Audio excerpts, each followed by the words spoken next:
في خطبة العيد في جامع مصطفى محمود قلت ان الخروج عن الحاكم الدكتور محمد مرسي يهدم مصر. حضرتك تقصد ايه؟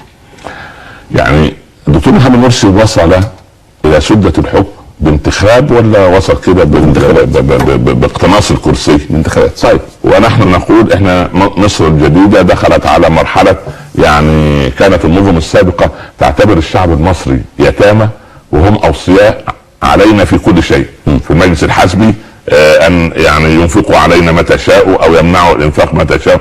الحمد لله بعد ثورة 25 يناير بلغ الشعب المصري رشده، وربنا يقول فإن أنستم منهم رشدا فادفعوا إليهم أموالهم.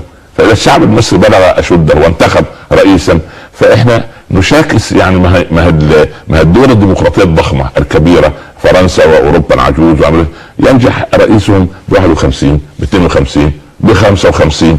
فيعني خلاص الحمد لله أصبحت رحم الله الاربع تسعات ماتت وكبر عليها 4 تكبيرات ولم تعود ان شاء الله رب العالمين. فمش الخروج على الرئيس محمد مرسي في ذاته، الخروج على الشرعيه، لان نحن نريد ان نبني. هل الذي يحدث هذا يعني يعين سواء الدكتور محمد مرسي او فريقه او الوزاره او غيرها الى التقدم؟ احنا ما زلنا نتشاكس.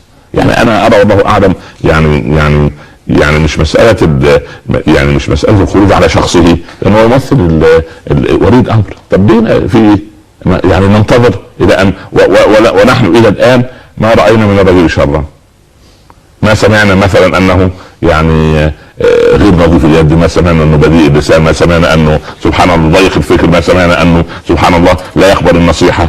رجل ذو خلق فاضل وما زال ينقل مصر من يعني خير إلى خير. فلماذا نشكسه بهذه الدرجة؟ مصلحة من؟ نعم.